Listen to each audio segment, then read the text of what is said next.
Dios los bendiga, querido radio oyente. Vamos a comenzar nuestra prédica. Hoy la he titulado El Pesaj judío y las zorras pequeñas.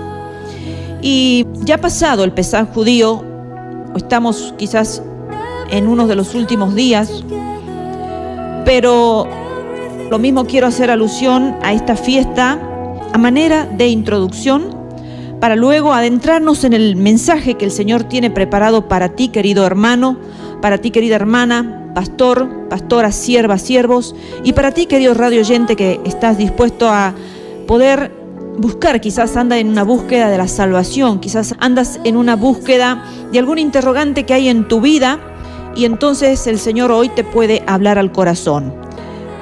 En cuanto a esta fiesta judía que se llama Pesaj, que significa milagros, que es la Pascua judía, también conocida como la fiesta de los panes sin levadura.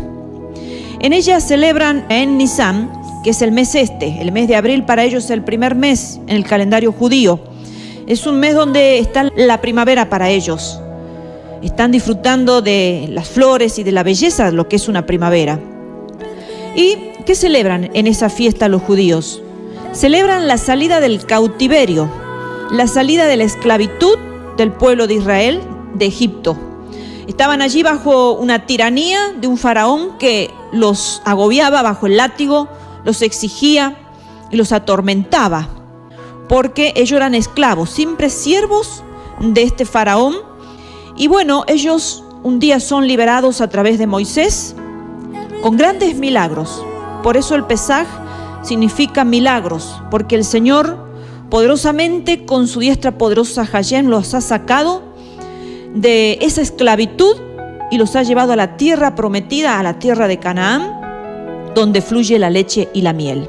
Entonces todas las generaciones ellos tienen que recordar esta fiesta y hacen recordatorios con comidas especiales, pero es una fiesta especial para ellos, para el pueblo de Israel, ya que en esos días que coinciden con la Pascua cristiana, ya que recordemos que los judíos querían tomarlo a Jesucristo en esos días, pero para no armar alboroto, entonces ellos dijeron, mejor dejemos pasar la Pascua para que luego no hagamos lío y lo podamos tomar tranquilo a Jesucristo cautivo.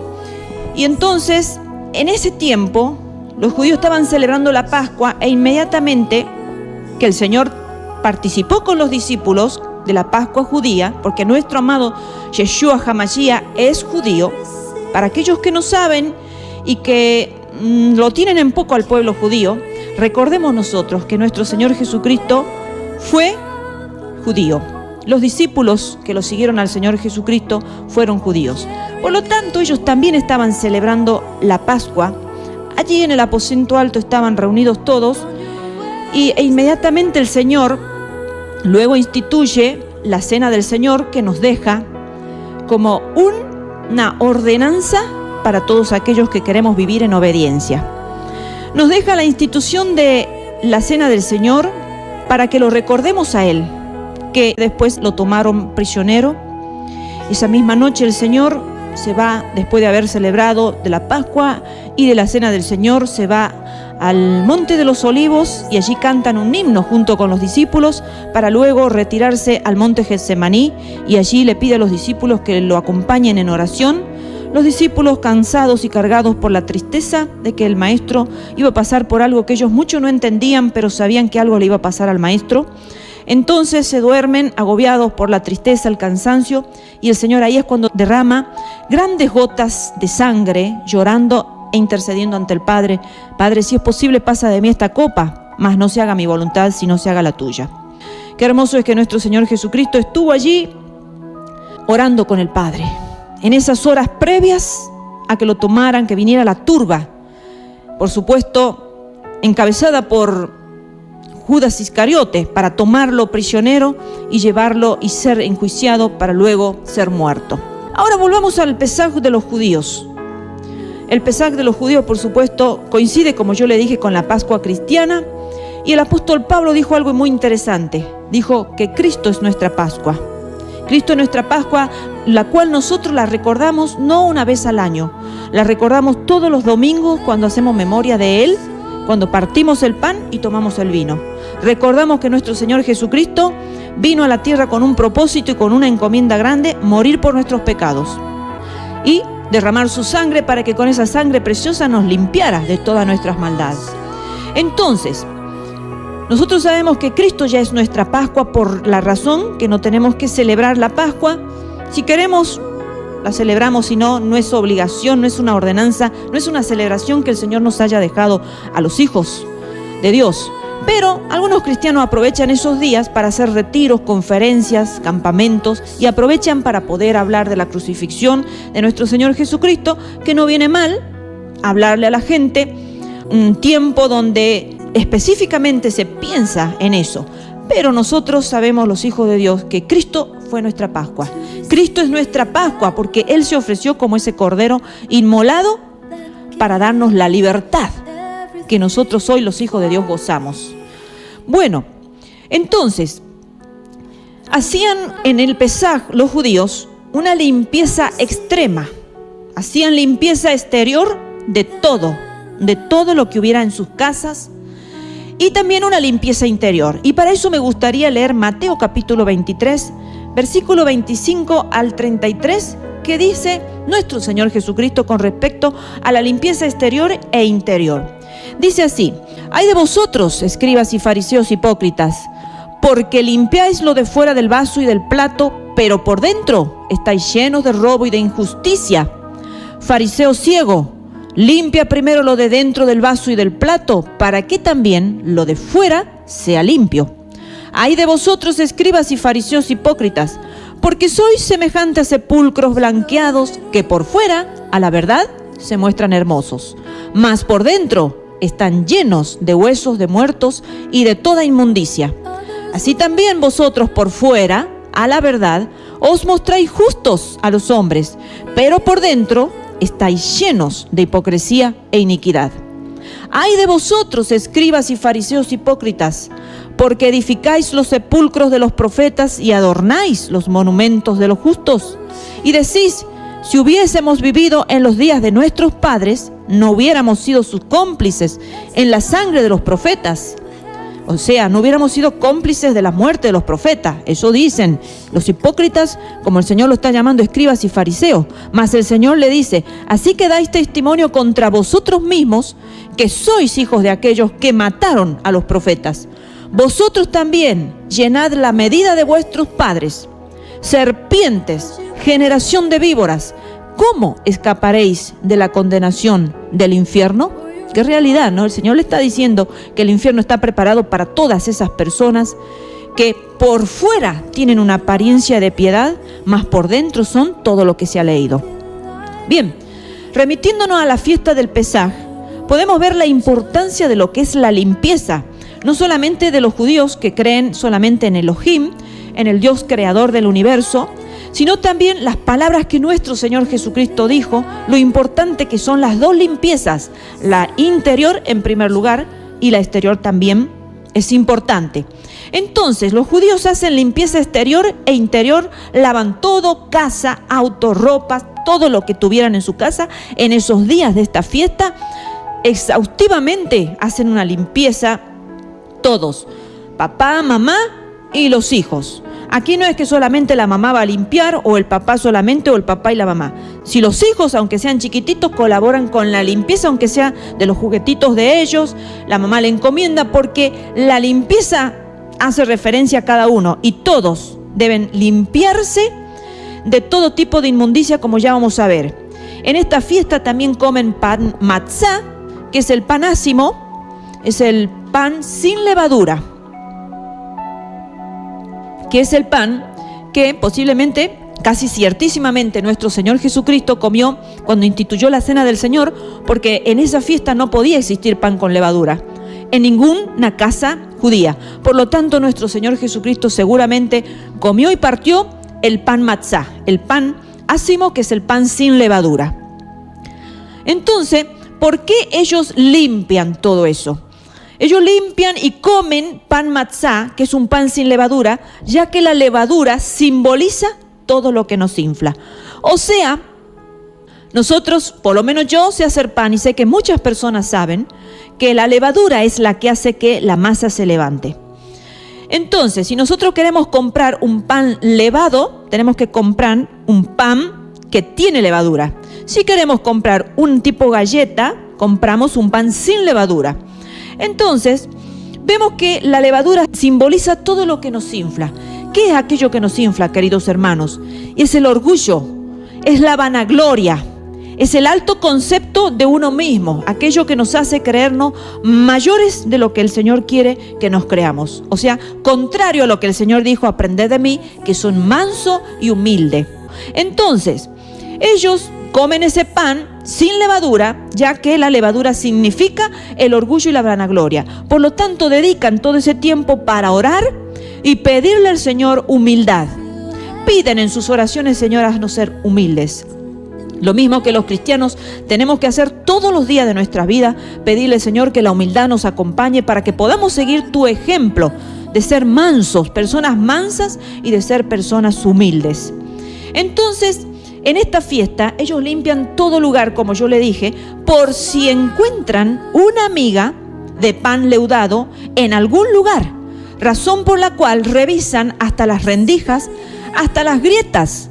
Revisan, por ejemplo, las junturas de quizás los mosaicos, los cerámicos, porque quizás los niños vieron que están comiendo y a veces tiran y las miguitas pueden caer y quedar escondidas en las junturas, en las grietas, en las paredes, etc.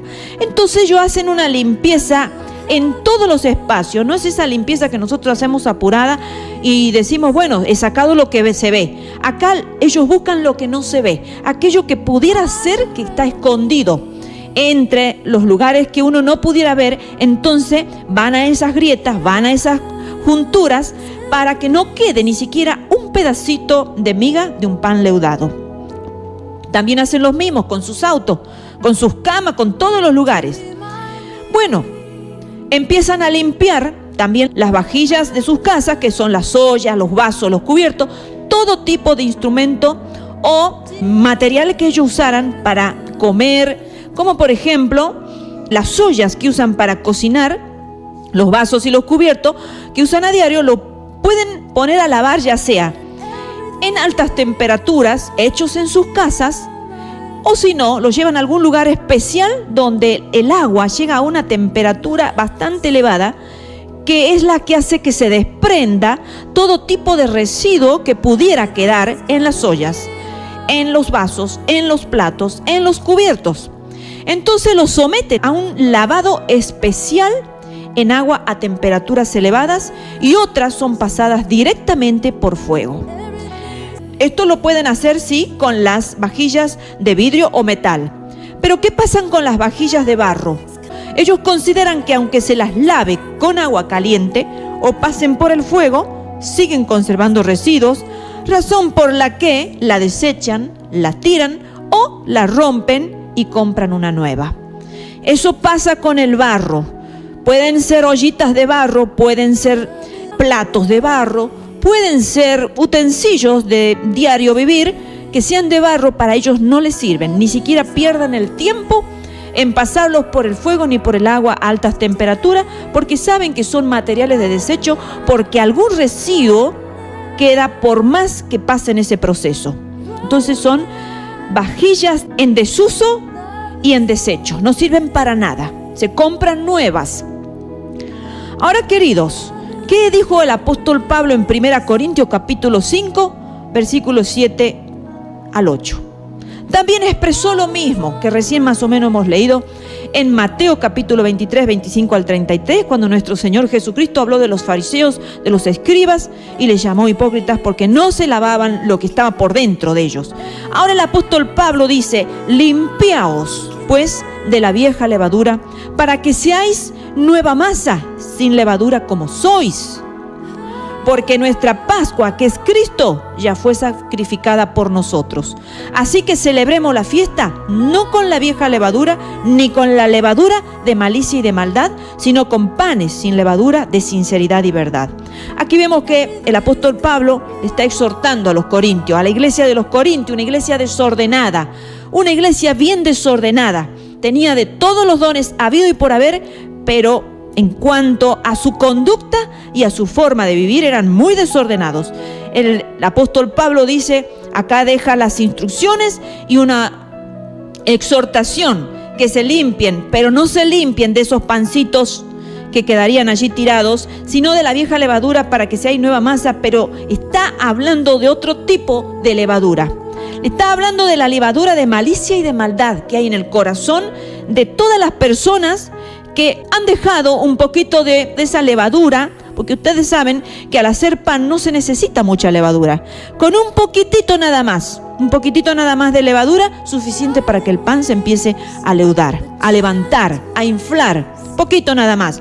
Entonces, el apóstol Pablo le dice, no sean de esa masa con levadura, sino sean de una nueva masa, pero sin levadura, porque ustedes son una masa levada.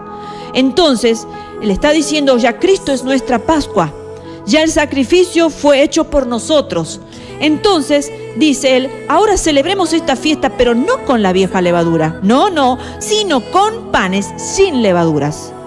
¿Cómo eran esos panes de levadura? Que seamos personas de sinceridad y de verdad. Eso lo puedes leer en 1 Corintios capítulo 5, versículos 7 al 8. Es muy claro el apóstol Pablo. Aquí está diciendo que revisemos nuestra vida, porque está diciendo, ustedes dice, seáis nueva masa sin levadura, como sois, que dejen la vieja levadura, para que seáis nueva masa sin levadura, como sois. Bueno, ojalá que nosotros, hermanos, seamos de esos panes sin levaduras, no sin orgullo, sin maldad, sin malicia, sin todas esas cosas que a Dios le desagradan. Pablo habla de la condenación que acarrea de beber y comer indignamente en 1 Corintios capítulo 11, puedes leer todos esos capítulos, son maravillosos, donde está la institución de la cena del Señor y donde cuando venimos nosotros a la cena del Señor y participamos con alguna enemistad, con algún problema, con algún hermano o algún problema familiar, o traemos amargura, o traemos malicia, o traemos maldad en el corazón, no deberíamos, por el bien nuestro, participar de la cena del Señor, porque acarreamos juicio y condenación hacia nosotros mismos. Entonces ahí le está enseñando el apóstol cómo deben vivir bien para no estar enfermos, para no llegar a la muerte como algunos dice. Pero no me quiero extender mucho en esta introducción, hermanos, porque los quiero llevar en esta reflexión al tema central. Y ahora sí vamos a ir a lo que yo quiero que el Señor hoy les hable a sus corazones, y del Pesaj judío vamos a pasar a las zorras pequeñas. Y para eso vamos a leer Cantar de los Cantares, capítulo 2, versículo 15. Si estás con Biblia en mano, puedes buscarlo y puedes subrayarlo y tenerlo bien presente, porque hoy el Señor te va a enseñar cosas profundas, que nosotros a veces no nos damos cuenta de esas cosas que nos están haciendo daño y que nos hacen desfocalizar y nos sacan del camino bueno y nos llevan al camino de perdición. ¿Qué dice Cantar de los Cantares, capítulo 2, versículo 15? Dice así: cazadnos las zorras pequeñas que arruinan las viñas, pues nuestras viñas están en flor. Qué hermoso que este libro Cantar de los Cantares, es un libro poético maravilloso, fue escrito por el rey Salomón, un rey sabio. Es un libro maravilloso que habla de una relación amorosa entre un hombre y una mujer, o entre un esposo y una esposa, o, como vamos a ver más adelante, entre Jesucristo y su iglesia, la esposa. Ahora, en Inglaterra, por muchos años se ha practicado un deporte que generalmente en la época más antigua, de años bastante atrás, se lo practicaba, digamos como nosotros ahora muchos practican el deporte, una cosa que se hace bien seguido. Este era un deporte muy de moda, era la práctica de la caza del zorro con perros. Y en este tipo de cacería, queridos hermanos, las personas, o sea, el jinete, el que montaba el caballo, andaban en un buen caballo que era ligero, preparado obviamente para la cacería, y rodeado con un grupo de más o menos 20 perros. salían a cazar, ¿qué? Los zorros. Estos perros iban delante de ellos y se encargaban de seguir la pista del animal. ¿De qué animal? De este zorro que está hablando Cantar de los Cantares. Y a pesar de los recursos que ellos tenían, buen caballo, buen jinete y una buena jauría de perros, en ocasiones se podía tardar todo un día para cazar solamente una zorra, una sola zorra. Y otras veces ni siquiera lograban atraparla. O sea que volvían de sus cacerías sin siquiera un solo animalito de esos cazados. Ahora vamos a ver las cualidades, las características que tiene este animal, razón por la cual estos hombres importantes que practicaban este deporte seguido no podían a veces cazar ni siquiera una zorra, o si lo hacían, venían con una sola, en todo un día de cacería, no solamente en 1, 2, 3 horas, en todo un día que salían quizás tempranito y volvían a la tarde-noche, volvían con un solo zorro. Este animalito es muy veloz y muy astuto. Esa es una de las características del zorro, veloz y astuto. Nosotros estamos pensando, pero si iban en un caballo, el caballo es veloz, pero ¿cómo será este zorro que logra confundirlo, incluso a los perros? Porque los perros de cacería también son animales de gran velocidad, son animales especiales que están preparados justamente para las cacerías.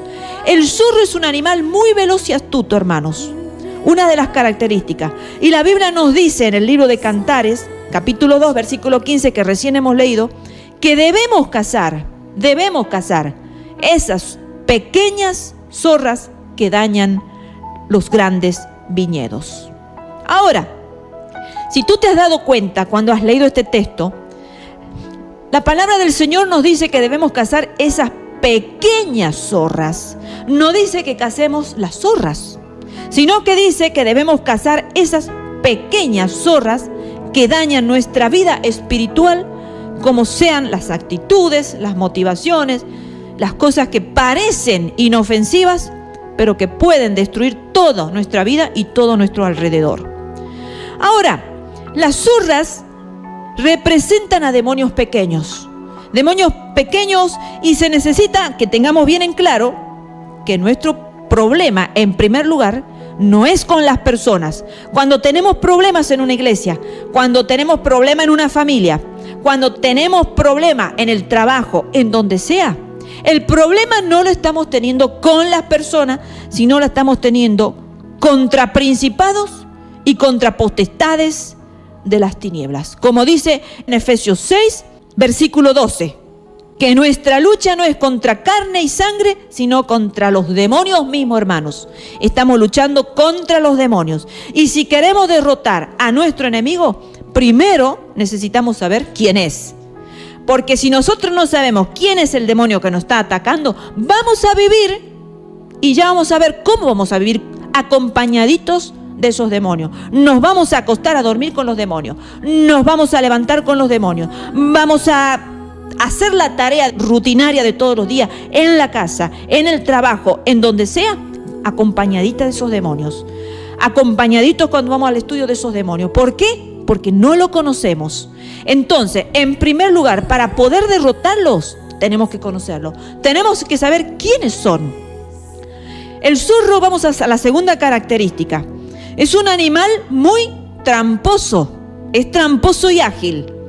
Es tan tramposo que los confunde a los mismos cazadores diestros que se preparan, que practican, que incluso deben trabajar su propio cuerpo para ser ágiles. Los jinetes, las personas que salen en cacería, los ejercitan a los caballos, los ejercitan a los perros. Pero ¿cómo será de tramposo el zorro y de ágil que los puede confundir? Esta es otra característica. Entonces, muy veloz, astuto, muy tramposo y ágil, y son todos sinónimos, podría decir yo, pero tienen sus ciertas características. Y recordemos que en este tipo de cacería, algunas veces no logran encontrar al animal. Lo mismo sucede en el mundo espiritual, queridos hermanos. Estos demonios son muy engañosos y astutos, hermanos. Por esas razones que vivimos tan mal, por esas razones que vivimos mal como personas, como seres humanos, como hijos de Dios, y por eso es que vivimos tan mal como familia, y por eso es que vivimos tan mal en una nación, en una ciudad, en un pueblo, en un mundo entero, y por eso es que vivimos tan mal en las iglesias. Ahora, el aspecto de una zorra pequeña, fíjense, y el domingo mientras predicaba en la iglesia le mostré en una pantalla la belleza de lo que son estos zorritos pequeños. Tan bonitos, hermanos, tan bonito. El aspecto de una zorra pequeña no es desagradable, por nada. Si estás imaginando que es un animal feo, detestable, no, por el contrario, no es desagradable, al contrario, tiene una apariencia de ternura. Es hermoso, no parecen peligrosos, pero para nada, hermanos. Y hasta se podría pensar en tenerlos como mascota. Fíjense en que hemos visto uno que en zonas de mucho frío, estos zorritos son albinos, o sea, son blanquitos.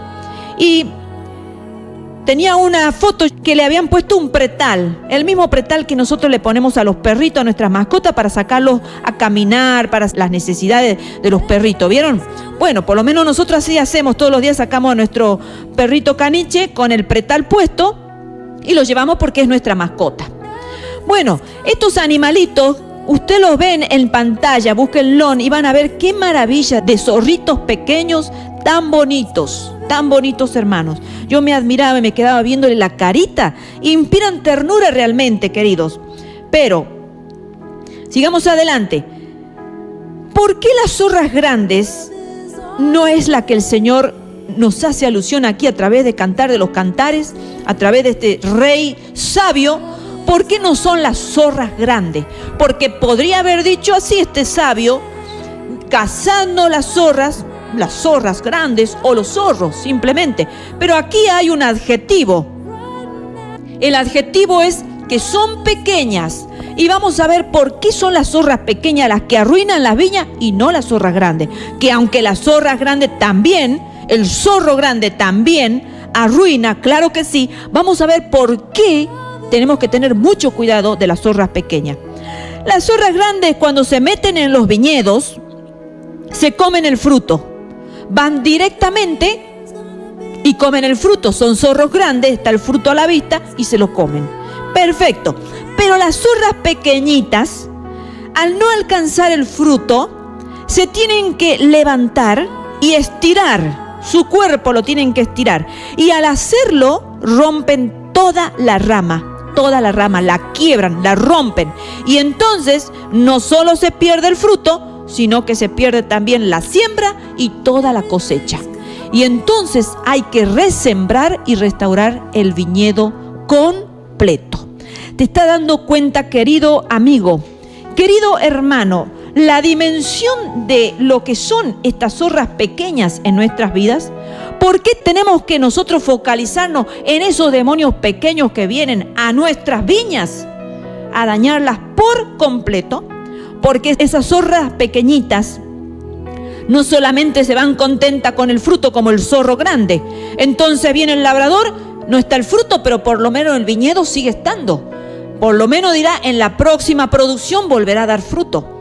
Pero cuando viene el labrador y ve que las zorritas pequeñas han quebrado la plantita, el viñedo, y se han comido el fruto, dice, esto no sirve para nada. Y lamentablemente tiene que sacar el viñedo y resembrar y restaurar el viñedo por completo, hermano. Eso es lo que pasa tristemente cuando dejamos que las zorras pequeñas vengan a nuestras viñas y la destruyan, y llega el momento en que no podemos ser restaurados en nada, hermano, porque le hemos dado cabida a esas pequeñas zorras sin darle importancia. La hemos tratado como mascota a esos demonios. Lo hemos acariciado incluso a los demonios pequeños y lo hemos hecho nuestros compañeros fieles. Nos acompañan a todos lados nos acompañan. Nos vamos a la iglesia, también esos demonios van con nosotros. Estamos en la casa y esos demonios están con nosotros. Y a veces decimos, pero ¿qué pasa con mi vida? ¿Por qué sucede esto en la iglesia? ¿Por qué sucede esto en mi familia? ¿Por qué sucede esto en mi vida personal? Porque las zorras pequeñitas han dañado tu viña hasta tal punto que no sirven para nada. Entonces, hermanos, tenemos que nosotros tener los ojos puestos bien fijos en quiénes son las zorras pequeñas que se han introducido a nuestra viña para rápido cazarlas, como dice Cantar de los Cantares, cazando las zorras pequeñas que arruinan las viñas. Algunos pecados, hermanos, no parecen ser tan malos, pero necesitamos saber lo que dice Romanos capítulo 6, versículo 23. La paga del pecado es muerte. Sea pequeño o sea grande, aquí la Biblia no especifica el pecado, qué dimensión tiene que tener. Porque algunos dicen, no, pero si esto es una pequeña mentirita. No, pero esto es un pequeño robo, es una pequeña cosa que no tengo alternativa alguna, pero es algo pequeño, no hagamos tanto drama por esto. No, hermanos, esas cosas pequeñas, esos pequeños robos, esas pequeñas mentiras, esas pequeñas cosas, hermanos, le tenemos que tener más atención que a los zorros grandes. Con los zorros grandes, hermanos, no nos podemos asustar tanto porque sabemos que el viñedo sigue de pie. Pero las zorras pequeñitas son tan astutas que van a dejar nuestra vida quebrada, destruida, que no va a servir para nada, hermanos. Y cuando te des cuenta te vas a arrepentir y va a ser demasiado tarde. Tenemos la obligación de restaurar, tenemos la obligación de exhortarle a nuestros hijos en la casa, ver nuestras propias vidas como padres, cómo están. Y como líderes de la iglesia, exhortar a la Grey para que sus vidas no sean destruidas y para que ellos no destruyan tampoco la viña del Señor. Ahora, el contexto de este libro de Cantar, como yo les dije al principio, está hablando de la relación del esposo con la esposa. Eso se lo dije al comienzo. Y este es un tipo de la relación de la iglesia con Jesús, que puede ser dañada por una sola zorra pequeña. Por eso nosotros debemos estar tan alerta, y a veces muchos líderes dicen, pero no voy a exhortar ni voy a enseñar sobre este tema, no le voy a llamar la atención a esta persona de esto porque capaz que se enoja conmigo, se va de la iglesia y tengo problemas, y esa persona se va con toda su familia. Entonces, por el miedo a perder que las personas se vayan, a veces los líderes no quieren decir nada y no saben que eso va en contra de los principios que la Biblia enseña. Si tú permites eso, peor, tu iglesia de alguna otra forma va a ser destruida. Es preferible a veces perder que se vayan esas zorras que no quieren cambiar. Esas zorritas pequeñas, esos demonios pequeños que vienen en algunas personas que no quieren cambiar y que vez a vez se les enseña y vez a vez se les exhorta y vez a vez el Señor les habla y le muestra y le dice, como a todos el Señor nos muestra cuáles son nuestras zorras pequeñas. Porque, hermanos, nadie puede decir que estemos libres, ¿no es cierto? El que esté firme, mire que no caiga, dice el Señor. Entonces, el alerta es para todos, pero el Señor pone líderes en la iglesia para que se cuide la viña del Señor, para que se cuide la iglesia, porque daremos cuenta de lo que enseñamos, de lo que exhortamos, daremos cuenta de cómo nosotros hemos corregido, hemos mostrado el camino verdadero y le hemos mostrado a las personas, las zorras pequeñas. Entonces, tenemos que estar bien alerta cuando se introduce una.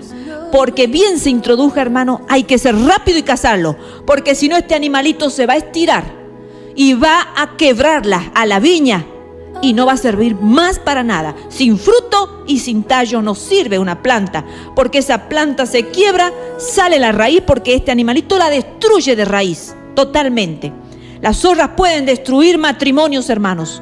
Las zorritas esas bonitas, con carita de ternura y con carita de mascota, pueden destruir familias enteras, pueden destruir iglesias, pueden destruir empresas fundidas por esas zorras pequeñas, que no hay personas que puedan estar alerta cuando se introducen, cuando empiezan los demonios esos que ya vamos a hablar cuáles pueden ser. Siempre atacan cuando la cosecha está cerca.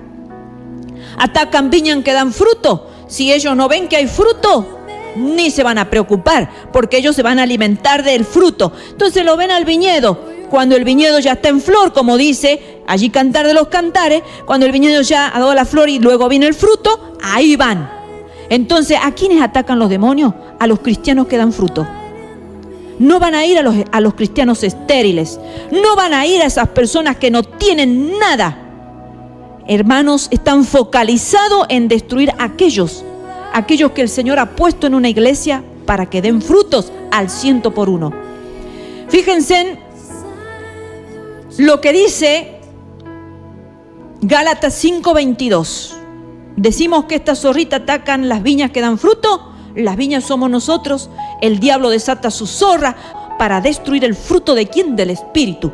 Y para eso tenemos que saber cuál es el fruto del Espíritu, que se encuentra en Gálatas capítulo 5, versículo 22, y que dice así: mas el fruto del Espíritu es amor, gozo, paz, paciencia, benignidad, bondad, fe, mansedumbre, templanza. Contra tales cosas no hay ley.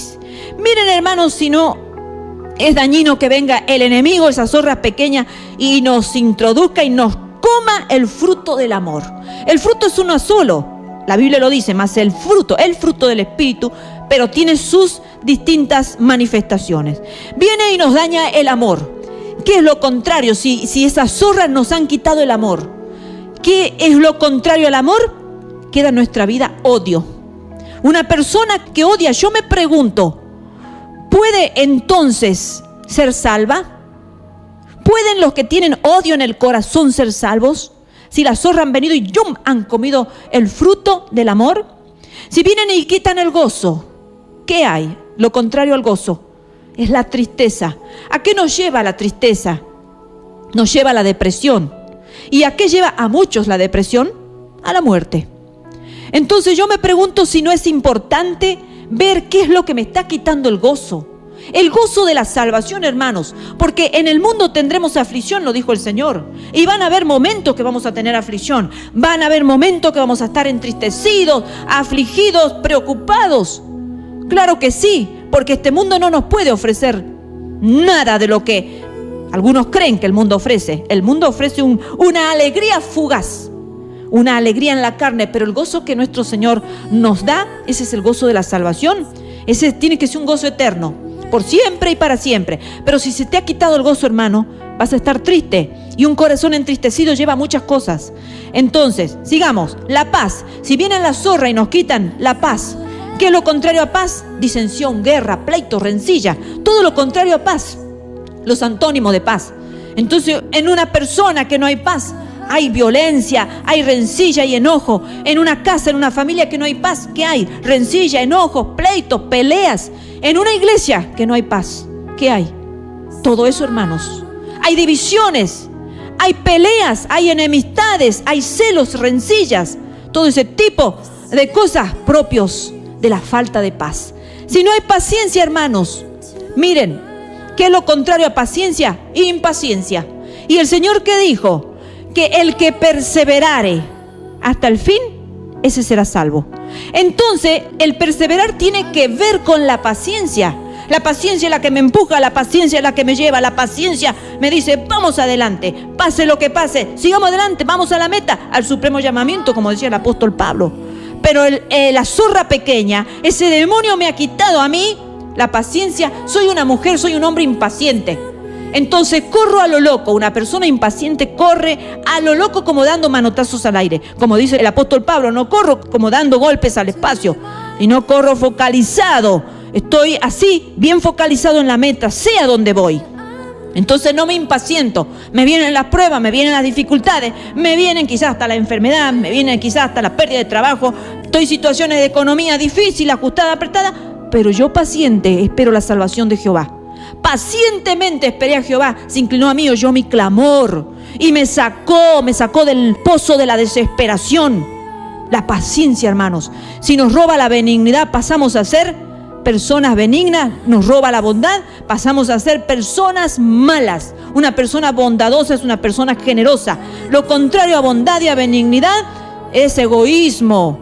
No somos benignos, no somos buenos con las personas, somos personas malas con el ser humano, con el prójimo. Y el Señor dijo, ama a Dios con todo tu corazón, con toda tu alma, con toda tu mente y toda tu fuerza, y a tu prójimo como a ti mismo. Pero cuando viene ese demonio, que esa zorrita pequeña que te roba ese fruto de benignidad y de bondad, te transformas en un ser que nadie te puede querer ni aguantar. Eres una persona egoísta, eres una persona avara. Mides cuánto puedes dar, cuando el Señor dijo que es hermoso dar. Más dichoso es dar que recibir, dice el Señor. Entonces, si nosotros vivimos egoístamente, vivimos con avaricia, hermanos, no estamos en los principios que el Señor nos enseñó para estar en su reino. Y si viene la zorra y nos roba la fe, sin fe es imposible agradar a Dios, dice el Señor. Entonces, si estamos sin fe, no estamos agradando a Dios. ¿Estamos qué haciendo? Estamos desagradándolo a Dios. Y el Señor nos mira ahí y dice, pero hijo, ¿por qué has perdido tu fe? Y está triste el Señor, está con un corazón desagradado con tu persona. Entonces nos roba la fe, perdemos la fe y no agradamos al Señor. Nos roba la mansedumbre y la templanza, hermanos. Ser personas mansas acá en la tierra no es fácil, pero no es imposible. Este gran líder que sacó de la cautividad a toda la nación de Israel, de Egipto, dice que era un hombre violento y iracundo hasta el punto que llegó a matar a un egipcio cuando vio que el egipcio le pegaba a uno de su pueblo. Pero cuando el Señor lo trató en el desierto, dice que se transformó en uno de los hombres más mansos de sobre toda la tierra. El apóstol Pablo también era un hombre violento, fuerte, porque arrasaba con las iglesias, arrasaba con los cristianos. Pero el Señor tuvo que tratar su carácter. Ya tenía una violencia, pero una violencia buena, por así decirle. Una rapidez, una intrepidez, un denuedo, podríamos decir, lleno de la presencia del Espíritu Santo que lo llevaba a predicar el Evangelio. El apóstol Juan dice, hijos del trueno, pero el Señor lo transformó el amado que se recostaba cerca del Señor, en el pecho del Señor, en el corazón del Señor, el discípulo amado del Señor, pero un discípulo transformado. Lo mismo un Pedro iracundo, un Pedro que no se callaba, hablaba rápido y así como se equivocaba, así como llegó a negarlo al Señor 3 veces, pero el Señor lo transformó en un hombre diferente. Hermanos queridos, si el diablo ese viene y larga a los demonios que nos roben la mansedumbre y la templanza, entonces, hermanos, no podemos, sin el fruto del Espíritu Santo no podemos ir al cielo. Fíjense en ustedes que sin los dones sí podemos ir al cielo. ¿Por qué? ¿Qué dice Mateo? Capítulo 7, versículo 22 y 23. Muchos me dirán en aquel día, Señor, Señor, ¿no profetizamos en tu nombre y en tu nombre echamos fuera demonios y en tu nombre hicimos muchos milagros? Y entonces le declararé, nunca os conocí, apartados de mí, hacedores de maldad. ¿Se dan cuenta, hermanos, que acá hay muchos, dice, que le van a decir, pero Señor, yo profetizaba, echamos fuera demonios? ¿Lo hacían? Sí. ¿Hacían milagros? Sí, hermanos. Pero el Señor no los conoce porque su corazón estaba malo. Entonces, hermanos, sin los dones, nosotros sí nos podemos salvar. Tengamos todos los dones, nos podemos perder. Pero sin el fruto del Espíritu Santo, hermanos queridos, sin el fruto del Espíritu Santo, que es el amor, el gozo, la paz, la paciencia, la benignidad, la bondad, la fe, la mansedumbre y la templanza, no nos podemos salvar, hermanos. Entonces, fijemos cuál es la meta nuestra acá en la tierra. Si ver cómo está nuestro interior, cómo está nuestro corazón, cómo está nuestro vaso interior, como dijo Jesucristo cuando estábamos viendo del Pesaj. Limpiemos nuestro vaso para que no seamos hipócritas, para que no seamos víboras, para que no seamos sepulcro blanqueados. Porque así los consideraba el Señor aquellos que solamente su exterior se preocupaban por mostrar algo lindo, algo bueno, algo bien preparado, bien trabajado, lindo a los ojos. Pero ¿y su interior cómo estaba? Entonces, queridos hermanos, cuando el diablo ve esto en una persona, cuando el diablo ve esto en un ministerio que está el fruto del Espíritu Santo, ahí se va a encargar de estropearlo. A él se va a direccionar, a ese ministerio, a esa iglesia, a esa persona va a ir para derribarla, para destruirla, para que la iglesia no crezca, para que esa persona no crezca, para que ese ministerio no crezca. Jesús dijo que las zorras tienen su guarida debajo de la tierra. Por lo tanto, allí puedes leerlo en Mateo 8:20. Por lo tanto, no se ven a simple vista. Y algunos pecados, hermanos, pequeños, viven debajo del alma de la persona. Viven debajo, son tan pequeños, son zorras tan pequeñas que los ojos de las personas no lo pueden ver. Pero hay un Dios que todo lo ve. Hay un Dios que todo lo ve. Pero por eso es, hermanos, que no debemos dejar esos pecados en nuestras vidas. Debemos estar alerta, porque esos pecados nos destruyen a nosotros mismos, destruyen nuestra familia, destruyen las iglesias, hermanos. El Señor también nos dio un principio que funciona para el bien como para el mal. Cuando en Mateo capítulo 13, versículo 31, con la parábola de la semilla de mostaza, Allí era una pequeña semillita, la más chiquita de todas, es la semilla de mostaza. Allí fue sembrada y empezó a crecer y se hizo un árbol tan grande que todas las aves del cielo podían venir a hacer sus nidos en ella. Qué hermoso, ¿no? Que podamos crecer de tal forma que algún día las personas puedan venir a nuestra iglesia, que las personas puedan venir a nuestras vidas, que las personas puedan venir a nuestra familia, porque allí está la bendición. Pero también podemos ver la semilla de mostaza mala, esa semilla que es solo un pensamiento en nuestra mente que luego se va a nuestro corazón. Y la enfermedad puede comenzar solo con un pensamiento, hermanos, y de la enfermedad puedes pasar a la muerte por solo un pensamiento que has albergado de quizás de tu infancia, quizás de tu adolescencia, de tu juventud, vaya a saber, de tu comienzo de matrimonio. Quizás has albergado una semilla de mostaza, de rencor, de enojo, de odio, de bronca, de injusticia. Tendrás toda la razón, pero si no te la curas te va a dañar, te va a destruir tu propia vida, vas a destruir tu familia, tu hogar, y vas a quedar, ¿cómo vas a quedar? ¿Cómo van a ser tus generaciones? ¿Cómo van a ser tus hijos? Los problemas en el matrimonio comienzan con una semilla, que si no estamos alerta, no la detectamos, no la trabajamos, no la conversamos, no la sacamos, hermano. Pero para eso, comunión íntima con el Señor, hermano. No se puede, me casé, tengo problema, empiezo a discutir, ahí van a empezar las peleas y van a empezar todo lo que al Señor no le gusta. Oración, hermano, intimidad con el Señor, iglesia, lectura de la Biblia, es lo único, hermano, que te va a poder hacer que puedas dialogar con aquel iracundo o con aquella iracunda, depende de quién sea. Tenemos que trabajar eso, hermano. En Salmo 137, del versículo 7 al 9, hay un texto que cuando yo lo leía era fuerte, realmente. Y dice así, vamos a leerlo al Salmo capítulo 137, del 7 al 9, dice: Oh Jehová, recuerda contra los hijos de Edom el día de Jerusalén, cuando decían arrasadla, arrasadla hasta los cimientos. Hija de Babilonia, la desolada, bienaventurado el que te diere el pago de lo que tú nos hiciste. Dichoso el que tomare y estrellare tus niños contra la peña. Tremendo. Tremendo este versículo, pero nos deja una enseñanza. Los edomitas representan a los demonios y Jerusalén es la vida del creyente. Por eso dice que los benditos, son benditos los que estrellan a los hijos de Babilonia contra la roca. Porque el Señor nos ordena destruir todo, hermanos. Todo, sea grande o pequeño, porque un babilonio bebé, un edomita bebé, luego será un babilonio adulto algún día y querrá destruir nuestra ciudad. ¿Se entiende ahora por qué, hermanos, no debemos permitir nunca esas cosas que parecen bebitos, que parecen chiquitos, que parecen esas pequeñas migajitas, que parecen esa cosita que no le damos valor? No, hay que limpiar la casa como en el Pesaj. Hay que limpiar y sacar toda semillita, toda miguita, todas las zorritas, hermanos, todas. Hay muchas clases de zorra, pero yo solamente, porque el tiempo me va corriendo, quisiera dejarle muchas, pero solamente le voy a dejar alguna, y tú sabrás que hay muchas más, porque ya conociendo que las zorras son variadas, muchas, y que pueden actuar de diferentes maneras, sabrás cuál es la que te está afectando tu vida.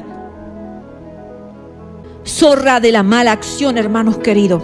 Hay pequeñas zorras, personas que todo le parece que está mal, todo lo critica, nada de lo que se hace en la casa. A veces llega el padre enojado, todo está mal, no has limpiado bien la casa, no has limpiado. Llegan para ver defectos de pequeños detalles quizás, y quizás no se ha limpiado la casa porque no se ha podido, y llegan siempre. Nada es que lleguen una que otra vez, porque a veces sí, a veces con justa razón no se limpia la casa, pero a veces hay personas que no les gusta hacer nada, pero hay personas que se acostumbran a llegar a la casa para ver todos los males, se acostumbran a llegar a las empresas para ver todos los males. El empleado está haciendo mal la cosa, aquel está haciendo mal, nunca ven nada bien en nada.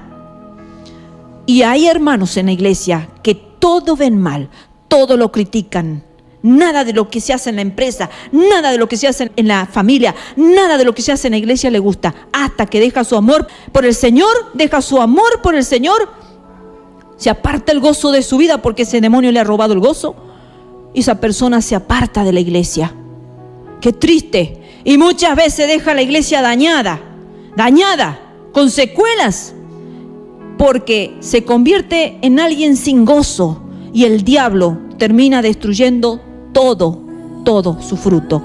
Otra zorra que debemos tener muy en cuenta los padres, la zorra de la indisciplina, hermanos. Proverbio 22:6 dice: instruye al niño en tu camino, que aun cuando fuere viejo no se apartará de él. ¿Por qué debemos instruir al niño cuando es pequeño? Es importante para que sea un adulto sano, para que sea un adulto normal. Entonces los niños hacen berrinches, hacen de todo tipo de berrinche, de pataletas y cosas cuando son chiquitos, no se los corrige y los padres piensan que es una gracia eso, lo dejemos al niño pobrecito, es lindo, está jugando, nos divierte. Esas pataletas y esos berrinches, hermanos, 20 años después va a ser un bebé que va a estar golpeando a su esposa. Porque si ese bebé ha sido capaz de darle un chirlo a su mamá, de darle un chirlo a su papá, ha sido un niño que ha sabido levantar la mano desde bebé, ese es un niño que el día de mañana le va a levantar la mano a su esposa. Entonces a veces decimos, pero ¿qué ha pasado? ¿Por qué ha resultado este niño así? ¿Qué ha pasado? Ahora es grande, ¿qué pasa? Se preguntan, ¿cómo llegó a suceder eso con mi hijo? Y te has preguntado, mamá, y te has preguntado, papá, si has sabido educar, si has sabido disciplinar, si has sabido corregir a tu hijo, si has sabido disciplinarlo. Esa zorra, hermana, destruye la raíz. Desde pequeño, ese niñito tenía un enemigo, un demonio que venía a hostigarlo, porque quizás veía violencia en la televisión o porque quizás veía ejemplo en sus propios padres.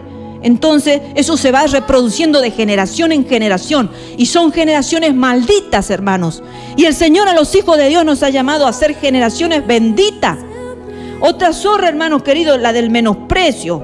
Personas que menosprecian todo. Miren, leamos Nehemías, hermanos, versículo 3 al 4. Siempre hay esas zorras que se meten en las iglesias, se meten en las casas. Y estaba junto a él, o sea, Nehemías, Tobías amonita, el cual dijo: lo que ellos edifican del muro de piedra, si subiera una zorra, lo derribará. Entonces empieza a orar Nehemías: oye, oh Dios nuestro, que somos objeto de su menosprecio, y vuelve el baldón de ellos sobre su cabeza y entrégalos por despojo en la tierra de su cautiverio. ¿Cuántos hermanos hay que menosprecian las obras pequeñas?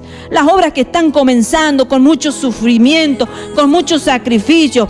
¿Saben la cantidad de gente que ha ido a mi iglesia y que nos ha menospreciado a nosotros, hermanos, en los comienzos? Que decían, no, pero si... Me acuerdo una vez un hombre fue y dijo: yo puedo hacer mejores cosas que la que ustedes están haciendo. Y empezaba a ver defectos y empezaba a ver esto, aquello. Hermanos, si yo me hubiera dejado llevar por esa zorra pequeña, yo no estaría funcionando ya como iglesia. Pero por la gracia de Dios, hermanos, esos Tobías los tenemos que sacar. Que se vayan a otro lado, hermanos. Que se vayan a otro lado. Porque nuestro Dios de pequeñeces es el Dios que nos va a llevar a las grandezas si Él quiere. Y si nos quiere dejar en pequeñeces, gloria a Dios. Porque el Señor dice que viene a buscar una manada pequeña. Viene a buscar un rebaño, pero que sea fiel. No dice vengo a buscar multitudes, no dice el Señor vengo a buscar una iglesia grande. El Señor siempre habló de una manada pequeña, de un rebaño pequeño. Pero si nosotros sabemos ser fiel en las pequeñeces, nuestro Dios va a estar con nosotros en las pequeñeces, nos menosprecien y nos digan lo que quieran decirnos. Y si el Señor nos quiere llevar a grandes cosas, gloria a Dios, porque es un Dios de retribución justa. Y si a Dios le place darnos luego una iglesia grande, nos va a dar. Y si Dios le place mantenernos toda la vida como una iglesia chica, nos va a mantener como una iglesia chica, pero que sea para su gloria y que sea para su honra. Y no que sea para la gloria humana, ni para orgullo humano, sino para la gloria de nuestro Dios. También tienes en 2 Samuel capítulo 6, versículo 16. Allí tenemos a Mical, que no lo vamos a leer. Mical se burla cuando lo ve allí a su esposo, a David. Venía danzando, venía en el espíritu, contento porque se la traía al arca del pacto. Y él estaba danzando porque se la traía nuevamente y empieza a menospreciarlo.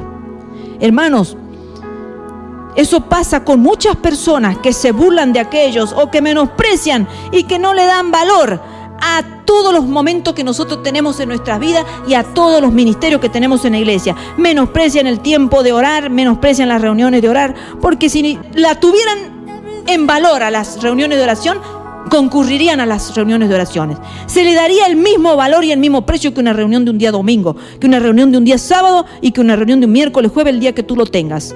Todas las reuniones tienen su valor y su precio ante los ojos del Señor. Allí el apóstol Pablo dijo orar sin cesar, por lo que es necesario estar de oración. Son necesarias las reuniones de oración, hermanos. No solamente las reuniones donde venimos, sí, a aprender, a recibir el pan de vida, claro que sí, pero también la reunión de oración, también la reunión de predicación, también la reunión de ministración. Todas las reuniones son importantes. Zorra de los celos, zorra de envidia, de disensión, hermanos. Tenemos que arrancar eso de raíz de nuestras vidas porque nos estamos preparando para irnos en el rapto. Nos estamos preparando para irnos con el Señor, que nuestras vestiduras estén limpias. Y todo eso de los celos, hermanos, eso es del reino de las tinieblas, las envidias, todas las disensiones, hermanos, los pleitos, todas esas cosas que se provocan extra puerta, detrás de puerta, que este habla de aquel, el otro habla del otro, no llevan a nada, no construyen y lo que no edifica destruye, dice el Señor. La zorra de la crítica, la murmuración, la queja. Vamos a 1 Corintios, capítulo 10, versículo 10. Habla de la crítica, de la murmuración, dice: ni murmuréis como algunos de ellos murmuraron y perecieron por el destructor. Miren, si yo tuviera que empezar a hablar de la murmuración, les doy un mensaje nuevo y estoy 1 hora más porque tengo para hablar de la murmuración, hermanos. Pero todo ese pueblo murmurador que iba por el desierto, María murmuró, quedó leprosa. Y después todo ese pueblo murmurador fueron muriendo en el desierto, hermanos. La murmuración, la queja, todo los hizo morir. Solamente 2, Josué y Caleb, pasaron a la tierra prometida. Los que murmuraron se quedaron ahí, sus cuerpos debajo de la tierra en el desierto. Son zorras peligrosas, hermanos, que te van a hacer morir. Te van a quitar la vida a ti porque eres tú el que vas a morir. Y vas a sembrar mala cizaña, vas a destruir la viña del Señor. El Señor no nos ha mandado a destruir la viña del Señor, sino a hacer que nosotros seamos aquellos que edificamos las piedras preciosas que construyen el templo, que edifican el templo. Si permitimos la crítica en nuestra vida, tarde o temprano vamos a destruirnos, hermanos. Pero la Biblia aquí en Santiago, bueno, hay otra lectura que no la vamos a hacer por amor al tiempo. En Santiago habla también de la crítica, ¿no? Pero hay una clase de crítica que es una crítica constructiva, cuando uno está hablando de ciertas cosas, pero es constructiva. Pero la Biblia aquí está hablando de una crítica destructiva. Y me gustaría finalizar con Filipenses capítulo 2, versículo 14, que dice que debemos hacer todo sin queja ni contiendas. A veces nos acostumbramos a ser personas quejumbrosas, quejosas y contenciosas. Filipenses capítulo 2, versículo 14 dice: haced todo sin murmuración y contiendas. Queridos hermanos, todo tenemos que hacer sin murmuración, sin contienda. Porque si lo haces, hacelo como para el Señor. No lo estás haciendo para el pastor, no lo estás haciendo para otro hermano, lo estás haciendo para el Señor. Entonces no te quejes, hazlo para que tengas tu recompensa. Porque si te quejas, 0 recompensa. Y hay otra zorra que es pequeña, que es la pereza, hermano. No lo vamos a leer por amor al tiempo, pero léelo tú, agéndalo tú. Proverbios 6, versículo 10 y 11, tu necesidad va a venir como caminante. Porque aquellos perezosos no quieren levantarse a trabajar, y así como no trabajan para proveer para su casa, tampoco trabajan en la viña del Señor. Que lo haga otro. Y no les importa. No les importa trabajar para que la iglesia crezca. Entonces así vendrá tu necesidad como caminante. Si Dios te ha dado un don, trabaja en ese don para la gloria de Dios. Haz que la iglesia crezca, no que crezca tu levadura, sino que crezca la iglesia. Efesios capítulo 4, versículo 31. Habla de la amargura y de varias zorras pequeñas que la debemos detectar. Capítulo 4, versículo 31 dice: quítense de vosotros toda amargura, enojo, ira, gritería y maledicencia y toda malicia. Los gritones, los iracundos, los enojosos, aquellos que todo el tiempo están enojados, gritando y maldiciendo, tienen todo tipo de maldad, de malicia, tienen raíces de amargura en su corazón, por eso viven siempre amargados. Personas que quizás no pueden perdonar, personas que tienen, qué sé yo, un dolor en el alma, en el corazón, en las emociones. Vaya a saber que eso provoca que sea mordido por una zorra. No olvidemos que una zorra pequeña tiene la capacidad de crecer. Esa zorrita pequeña en tu vida no se va a quedar pequeña, va a crecer y se va a hacer una zorra grande.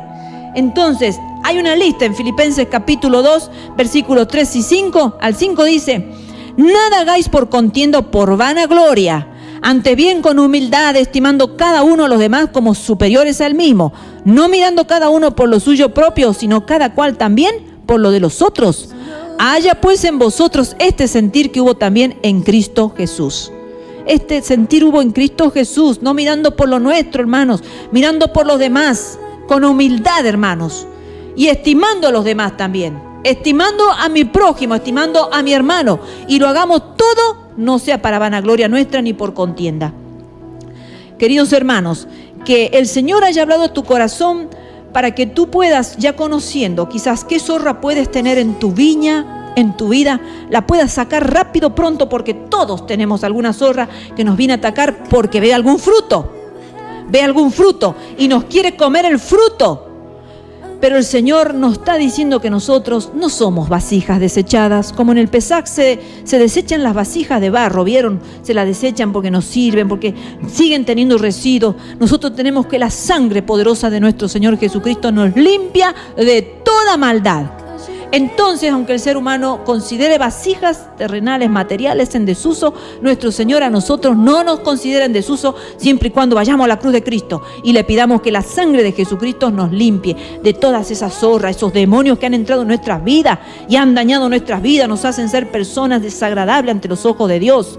Entonces, si empezamos a trabajar y dejar que el Señor nos arranque de raíz, nos humillamos. El primer paso para que el Señor pueda trabajar en nuestra vida es que nos humillemos. Nos humillemos en la presencia de nuestro Señor, que le pidamos al Señor que nos haga seres humanos humildes, hombres y mujeres humildes, que seamos mansos, para que el Señor nos pueda usar en la iglesia, en la casa, pueda ser de ejemplo a tu familia, a tus hijos. Puede ser de testimonio en el trabajo, aunque te hieran, ¿vieron? Te van a herir en el trabajo, te van a hacer todo, pero tienes que aprender que ante los ojos de Dios eres una vasija hermosa, que Él te puede transformar en una vasija de honra. Si te sientes sucio, bueno, el Señor te puede limpiar y transformarte en una vasija de honra para que se pueda ver el fruto del Espíritu Santo en ti y puedas ser de bendición y puedas prepararte para irte en el rapto, que muy pronto nuestro Señor Jesucristo viene a buscar una iglesia santa, una iglesia con fruto. La iglesia que no tenga fruto se va a quedar, hermanos. La iglesia que va a subir es la iglesia que tiene fruto, que no tiene levadura, que no tiene orgullo, que no tiene soberbia, que no tiene vanagloria. Esa es la iglesia que se hace uno con el siervo amado, con el manso y humilde de espíritu. Dios lo bendiga, querido radio oyente. Vamos a orar para terminar este espacio. Padre nuestro que estás en los cielos, santificado sea tu nombre. Oro en el nombre que es sobre todo nombre, en el nombre de Jesucristo, nuestro amado y único y suficiente Salvador, quien vino a la tierra para derramar su preciosa sangre para limpiarnos de todos nuestros pecados. Oro por un alma arrepentida, Señor. Oro por aquella persona que ha quedado abatido en el camino, entristecido, le han robado el fruto del Espíritu, Señor, la zorra, que pueda en este día, Señor, ponerse a cuenta contigo y tomar una decisión de empezar a trabajar junto con el Espíritu Santo en su vida, el poder de la palabra, Señor, pueda humillarse para que tú, Señor, la transformes en una vasija de honra en las manos de un Dios santo. Gracias te damos, poderoso Dios, te alabamos tu nombre, te damos la gloria porque tuya es y porque tú, Señor, no compartes tu gloria con nadie. Y te damos la honra a ti, altísimo, soberano Dios, y oramos en el nombre de Yeshua HaMashiach, el Mesías enviado a la tierra. Amén y amén.